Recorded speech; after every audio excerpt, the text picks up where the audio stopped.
La memoria virtual es la posibilidad que se nos da de utilizar. Recordemos siempre que los programas se ejecutan en memoria física, es decir, en memoria semiconductora. Así que si yo tengo algún otro medio de almacenamiento, como puede ser una memoria flash externa a través de un pendrive o de una memoria SD o de alguna otra alternativa o un disco rígido, no puedo yo ejecutar programas sobre ellos, sino que tengo que trasladarla a la memoria física y ejecutarlos de la memoria física. Esa posibilidad de utilizar como extensión de la memoria física una memoria magnética, por ejemplo, es lo que se llama el uso de memoria virtual. Entonces, si yo tengo por supuesto, requiere un ordenamiento muy importante del sistema operativo, en el cual tendrá que tener exacta noción de qué tramos de memoria tengo yo presente en la memoria física y cuáles zonas de memoria están en el disco, y tener que inteligentemente estar intercambiando memoria física con memoria externa o memoria virtual. Ese hecho de estar intercambiando se llama memory swapping, es decir, estar intercambiando las memorias. ¿Sí? Levantando de la memoria física al disco o a la memoria magnética externa tramos de memoria que ya no utilizo, código que ya no utilizo, y traer lo que estoy requiriendo de la memoria externa. Eso es la memoria virtual. Hay sistemas operativos, como por ejemplo el Linux embebido, que son los que me permiten hacer el manejo de la memoria virtual automáticamente. Hay microcontroladores que me permiten trabajar con memoria virtual. No es el caso de nuestro Cortex M4. Nuestro Cortex M4 no tiene una MMU, que es la unidad de gerenciamiento de memoria, Memory Management Unit, sino que tiene una Memory Protection Unit. ¿Por qué? Porque está orientado a cierto tipo de prestaciones en particular. Entonces nosotros, cuando arrancamos la historia de los micros comerciales de 32 bits, arrancamos con el ARM 7, que fue el que utilizamos ayer como comparación deleznable frente a Cortex, en el cual teníamos como detalles significativos que no era determinístico, que aparte de ser lento, no era determinístico, frente a Cortex M3 y Cortex M4, que son determinísticos. Entonces ahí fue donde aparecieron las opciones de trabajo moderno con los microcontroladores, con Cortex M3. ¿Cuál es la diferencia entre Cortex M3 y Cortex M4? Cortex M4 presenta la posibilidad de trabajar con procesamiento digital de señales. Tiene una unidad de DCP, de Digital Signal Processing, que hace fundamentalmente que se orienta a optimizar las instrucciones de multiplicación y acumulación, por ejemplo. ¿Cómo va a cambiar nuestros ámbitos de desarrollo frente a Cortex M3? No hay grandes cambios. Simplemente mejoras en cuanto a velocidad, a tamaño de memoria y a la optimización de funciones orientadas al procesamiento de señales. Esta última pregunta es muy importante. Decimos solo que tiene procesamiento digital de señales, una unidad de procesamiento digital de señales. ¿Puede un Cortex M4 reemplazar a un DCP? A ver, la evolución fue, comenzaron existiendo procesadores digitales de señales desde hace 30 años, comenzó a haber microcontroladores desde hace 40 años. Comenzaron a crecer, comenzaron a aproximarse, comenzaron a solaparse. Los primeros DCP que existían tenían la memoria de programa separada, es decir, era externa obligatoriamente, es decir, que eran fácilmente duplicables. Fueron después incorporando memoria interna, al mismo tiempo que los microcontroladores fueron incorporando procesamiento aritmético y lógico similares a los de los DCP, y llegaron a un punto que fue con la aparición de Cortex M4 que se comenzaron a solapar. La pregunta entonces es esa: ¿Cortex M4 puede reemplazar a un DCP? Según la aplicación, podría ser. Bien, a ver, ¿por qué? Y porque hay veces que en una aplicación más crítica de un procesamiento de señal sería mejor usar un DSP y por ahí Por en una ejemplo, aplicación... ¿qué casos? Planteemos a nivel de frecuencia. Si yo quiero procesar digitalmente audio, ¿puedo usar un DSP? Sí. Si quiero procesar audio, ¿puedo utilizar un Cortex M4? Sí. Si quiero procesar video,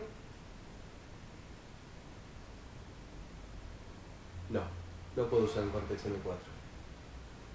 No me da de ninguna manera la velocidad. Piensen ustedes que tienen un ciclo de instrucción de 5 nanosegundos. No puedo procesar video.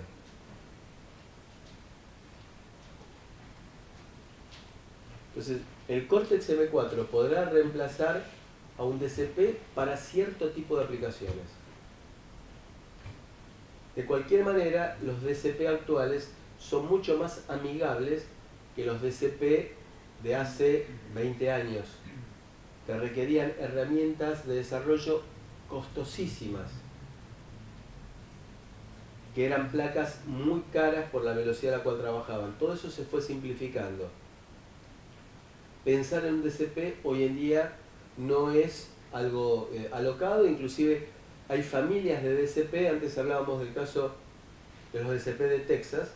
Bueno, los DSP de Texas tienen una familia de DSP orientadas al control de motores, justamente con la idea de meter en la memoria de programa la ecuación del motor y ejecutarla en tiempo real.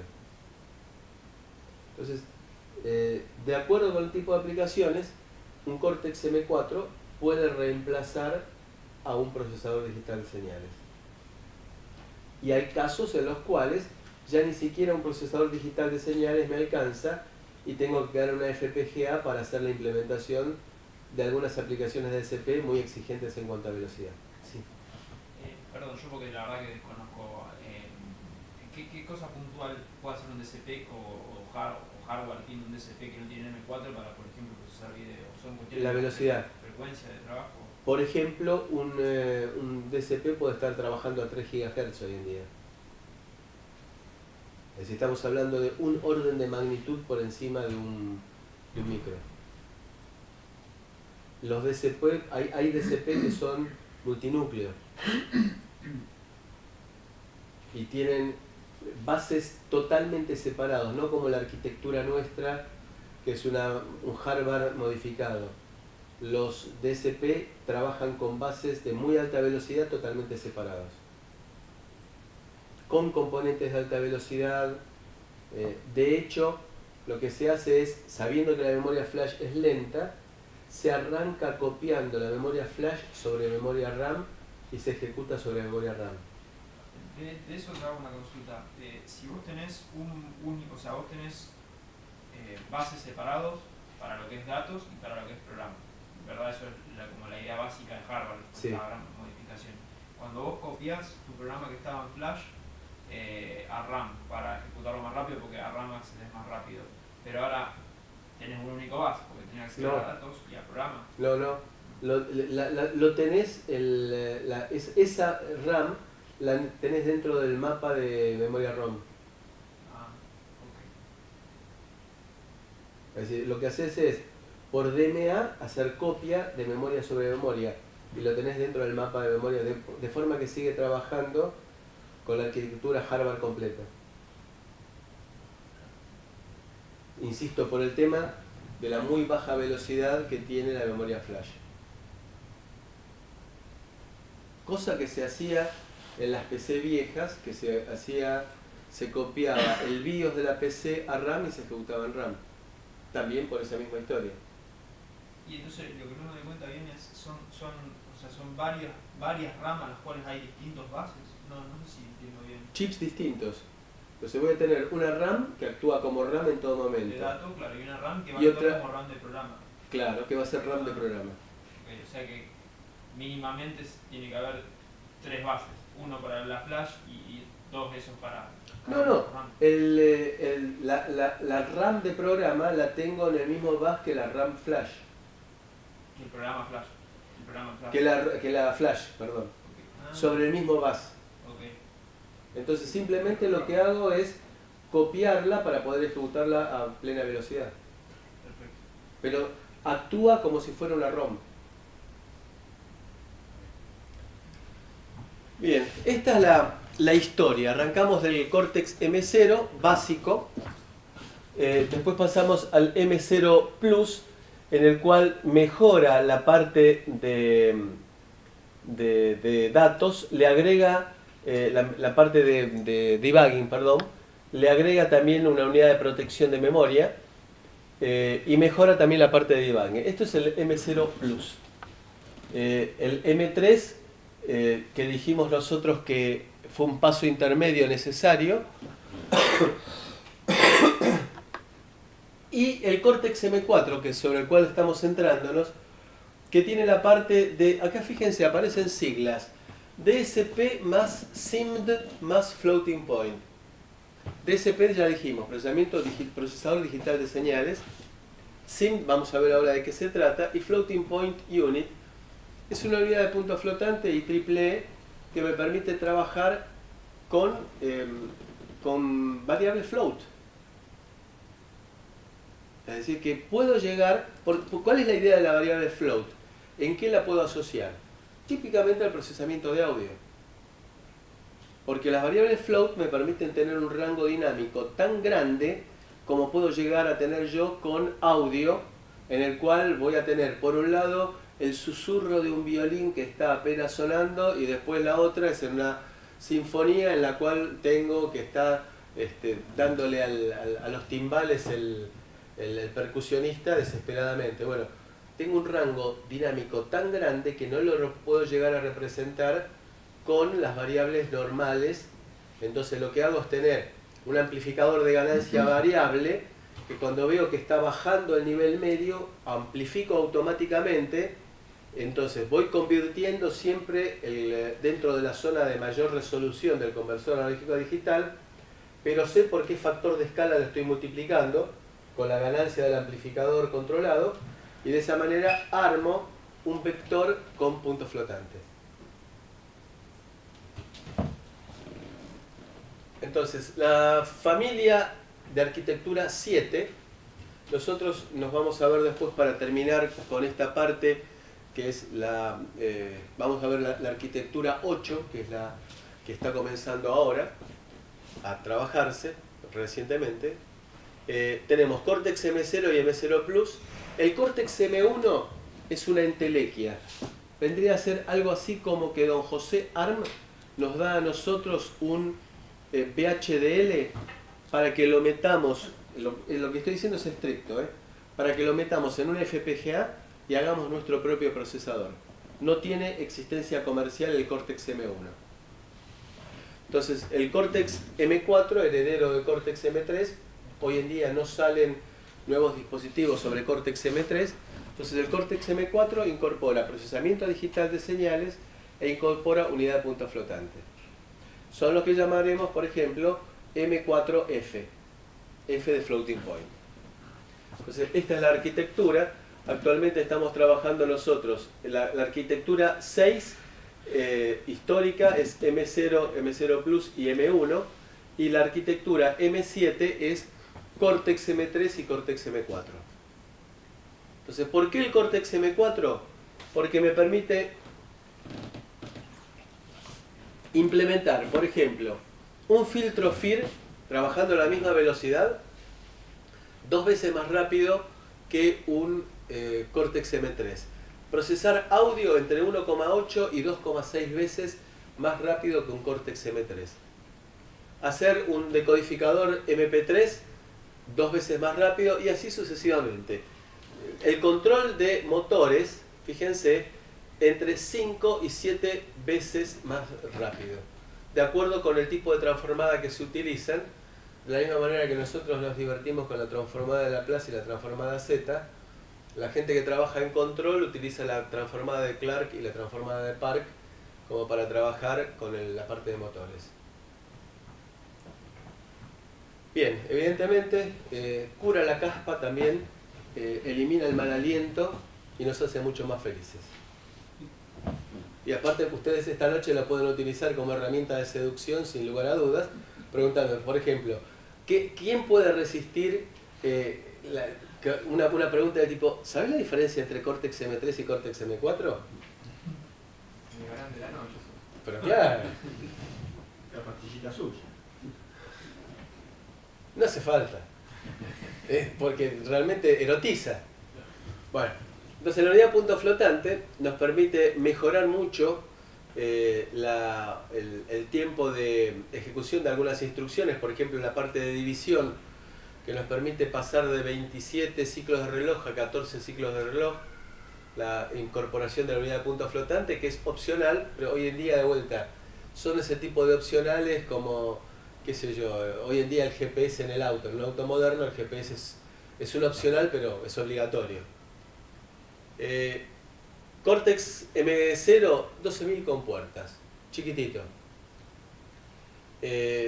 No tiene manejo de interrupciones estructurado como tiene Cortex M3 y M4. No tiene user thread, con lo cual evidentemente no puedo trabajar con sistemas operativos. No existe las instrucciones de if-then, ni su flag asociado en el Program Status Register. No existen algunas de las faults, ni tampoco el debug monitor. Son cuatro solamente niveles de prioridad y no se pueden manejar dinámicamente. La tabla de vectores es fija e inamovible, es decir que no puedo eventualmente redireccionarlas a RAM, como habíamos dicho al terminar ayer, para el caso que yo quisiera en tiempo de ejecución modificar los vectores de interrupción. Y prácticamente todas las instrucciones son de 16 bits en Cortex M0. Entre M4 y M0 no tenemos la unidad de protección de memoria, no existe el bit banding, no soporta transferencias no alineadas, todo tiene que estar alineado. Hay menos posibilidades de trabajar en la parte de debugging, menos opciones, y debugging solamente con software interrupt. Es decir que es una técnica muy vieja que se había usado en los viejos microprocesadores de poner software interrupt en el lugar que quería colocar un breakpoint. Y la rutina de atención del software interrupt es la que me permite ver el estado de los registros y hacer la parte de debugging. Digamos, es un mecanismo primitivo. El software interrupt, Sí. el software interrupt se puede manejar en tiempo de vagueo, es algo que vos tenés que programar antes de querer bajar el programa a la placa. No, son dos cosas distintas. Nosotros el service call lo escribimos en nuestras funciones en el momento que queremos acceder a modo handler.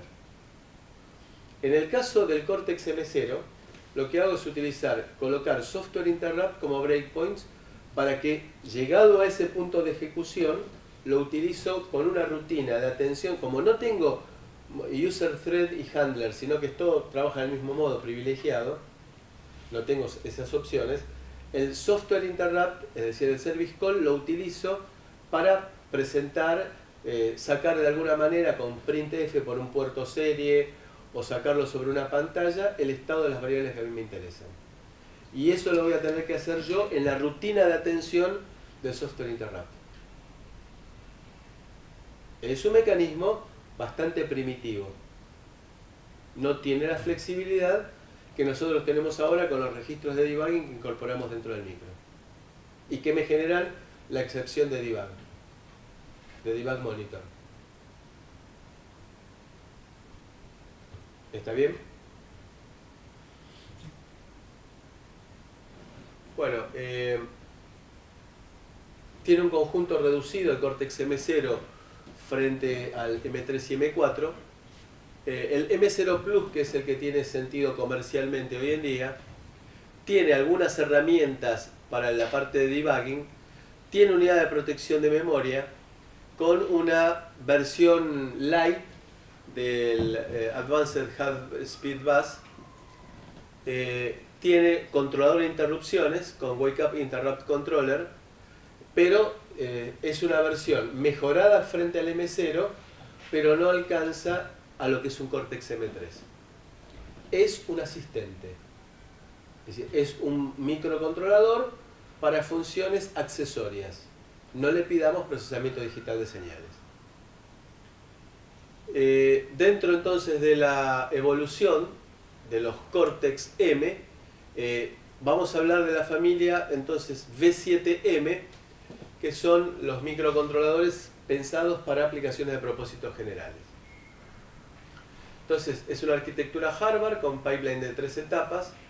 Vamos a ver que esto de 3 etapas va a ir paulatinamente degradándose a 5 y 7 etapas el pipeline más adelante. División por hardware, Thumb 2, y tiene un NBIC. El pasaje de Cortex M3 a M4 es con la aparición del procesador digital de señales y la unidad de punto flotante.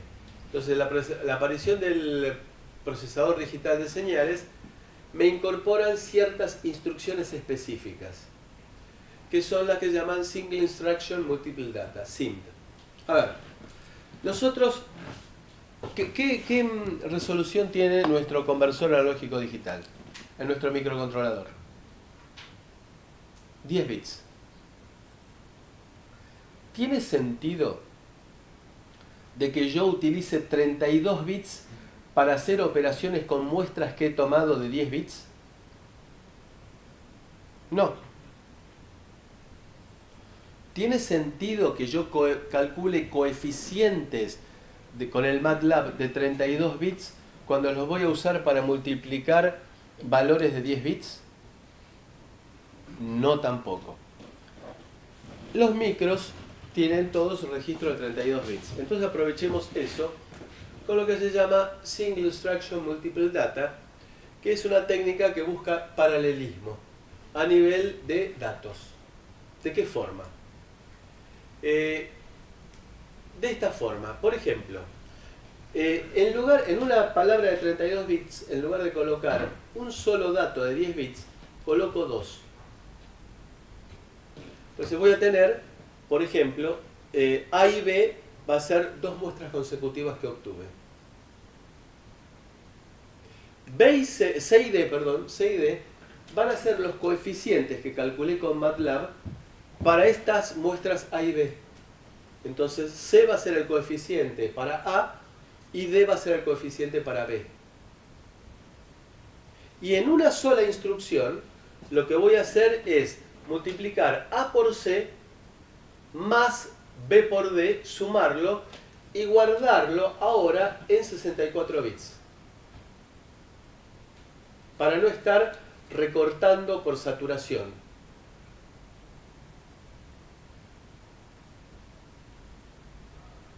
Con lo cual voy a duplicar la velocidad frente a lo que haría, por lo menos duplicar la velocidad frente a lo que haría trabajando con solamente instrucciones simples.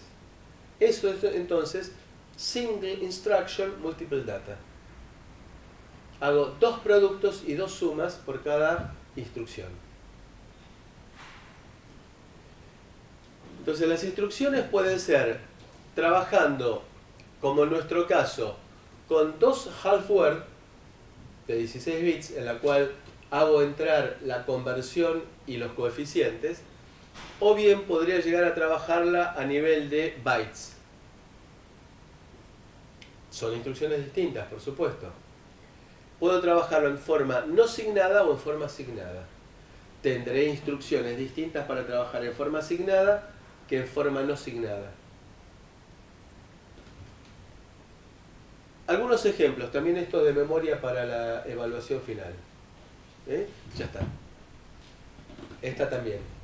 ¿Qué significa esta? Son instrucciones múltiples, como por ejemplo, signadas o no signadas. U es de unsigned, S es de signed. Múltiples en las cuales puedo multiplicar, por ejemplo, 16 por 16 más 16 por 16 y guardar en un registro de 64. Que son los casos que más nos interesa a nosotros, que es el caso de meter el resultado de nuestra conversión en un half word. Esto sería lo que está aquí recuadrado en rojo, son los que más nos van a resultar útiles para nuestra aplicación con la EduCIA. Y después tengo otras alternativas de, por ejemplo, multiplicar 16 por 32 más una suma anterior de 32, pero no está dentro de nuestras expectativas. Bueno, acá tengo, de acuerdo, tengo distintos prefijos que me dicen que es magnitudes signadas, como por ejemplo este sería signed add de 8 bits, lo cual significa sumaría 4 magnitudes de 8 bits, o signed add de 16 bits, que son las que nosotros vamos a utilizar, por ejemplo, con saturación. Es decir, saturación es detectar cuando estoy saturando el resultado, me estoy quedando, el resultado llegó al máximo que puedo llegar a generar, e implica la corrección. Signed trabajando de a mitades, unsigned con saturación y unsigned trabajando de a mitades, halving. Aplicaciones FIR, IR, que son menos usados pero en realidad son más eficientes. Transformada discreta de Fourier. A la pelota, qué interesante. Es decir, ¿puedo hacer yo un medidor de ruido de audio en el cual me voy al centro de Rosario y mido no solamente el nivel de ruido en dB, sino su distribución espectral en tiempo real? Sí. Con restricciones, pero sí. Con restricciones en cuanto a la velocidad de respuesta. ¿Puedo hacer una FFT? También.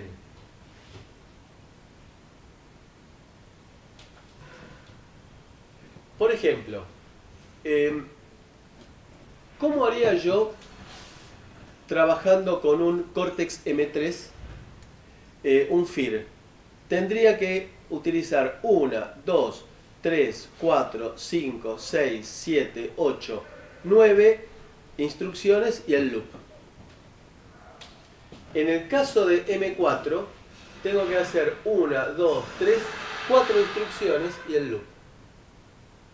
Si a eso le sumo, le agrego, mejor dicho, que puedo llegar a trabajar con instrucciones de single instruction multiple data, entonces llego a disminuir el tiempo de ejecución en menos de la mitad, porque tengo la mitad de las instrucciones y aparte tengo single instruction multiple data, con la cual puedo multiplicar simultáneamente dos vectores. Y le agrego encima que trabajan a mucha mayor velocidad. Bueno, estas estadísticas es para demostrarle que la gente de marketing tiene mucha injerencia, y de vuelta, sin unidad de punto flotante nuestra vida es desgraciada, y si le agregamos una unidad de punto flotante la vida nos sonríe, todos los días nos parece primavera. Bien, esto es importante. CMC DSP Library. Esta es una biblioteca que cuando ustedes están en el entorno de desarrollo, en algún momento les dice, cuando están creando un proyecto, ¿querés trabajar con la biblioteca CMSIS de SP? Y uno dice, no, hasta ahora lo que ha dicho es, no sé qué se trata, no. A ver, ¿qué tiene de herramientas poderosas esta DSP Library que está disponible para que la utilicemos cualquiera sea el fabricante? CMSIS es una especie de normativa que creó Cortex, ARM, para permitirnos a nosotros tener el mismo conjunto de primitivas cualquiera fuera el fabricante que vamos a utilizar. Aquí que tenemos, por ejemplo, multiplicación de vectores, resta de vectores, suma de vectores, operaciones con vectores. Funciones matemáticas. Coseno, seno, raíz cuadrada. Opa. ¿Qué significa esto? Que si yo digamos, esto está recortado de una página. Si yo en esa página web pincho sobre lo que estoy seleccionando, me dice, si usted quiere usar esta función, tiene que llamarla desde esta forma, con esta forma, pasarle estos parámetros y obtiene estos resultados en estos registros. Después viene funciones matemáticas complejas, por ejemplo, conjugado, el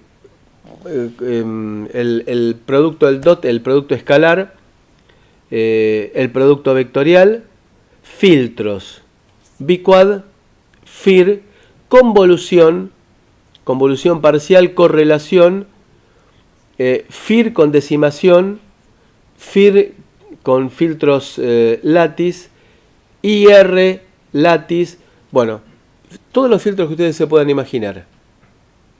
Que también me dice, pincho sobre eso y me aparece una descripción de cómo lo tengo que utilizar y qué es lo que hace. Operaciones con matrices,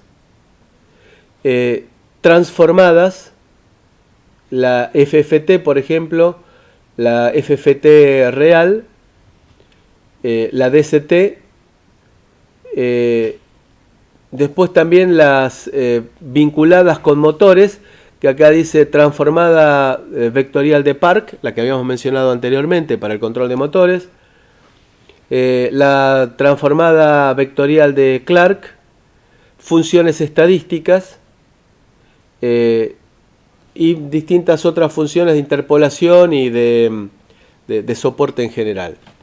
Entonces, tengo un montón de cosas resueltas con la idea que las utilice yo y quede casado para siempre con Cortex. Es decir, que yo no voy a poder migrar hacia un microcontrolador que no sea Cortex. Ahora, a don José Arm no le iba a importar que yo le compre el microcontrolador o a NXP o a Texas Instruments o a Atmel o a cualquiera. Lo que importa es que yo compre Cortex.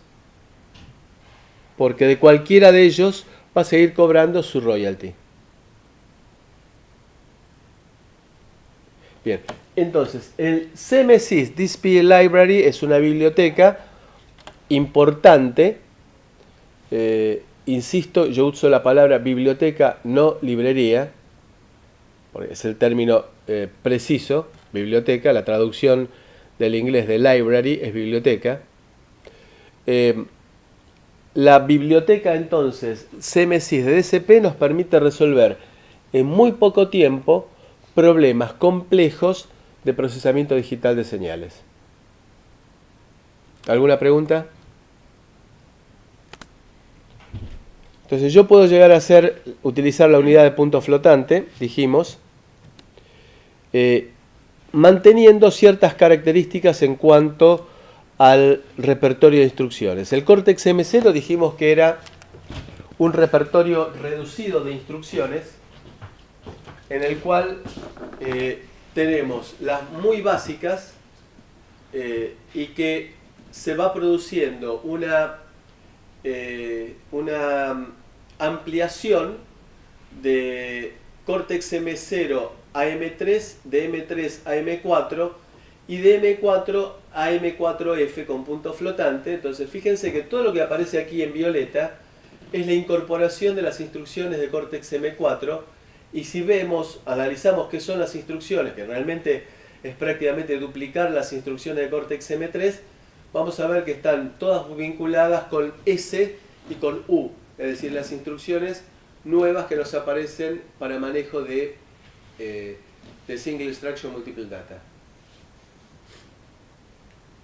Entonces, lo que decíamos de CMSIS, que está marcado por este logo, significa Cortex Microcontroller Software Interface Standard.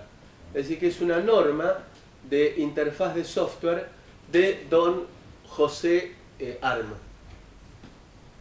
Y que me permite a mí entonces, supuestamente, migrar de microcontrolador a microcontrolador sin demasiado cambio, sin demasiado esfuerzo, teóricamente con esfuerzo nulo.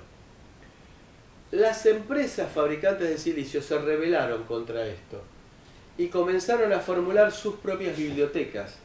Por ejemplo, en el caso de NXP creó LPC Open. Es una propia biblioteca que se hace en forma, está optimizada frente al CMSIS. Pero, si yo utilizo LPC Open, me estoy casando ya no solamente con Cortex, sino que con Cortex NXP.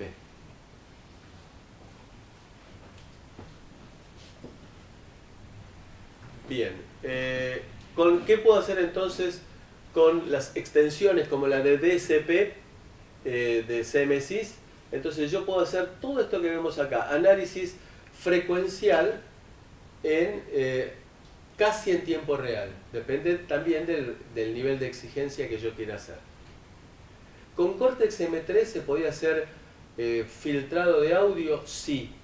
Con Cortex M3 se podía hacer, pero tenía cierto tipo de restricciones. Por ejemplo, para trabajar hasta con 1 kHz. Si aumentaba la frecuencia de eso, ya empezaba a tener problemas y el micro transpiraba muchísimo.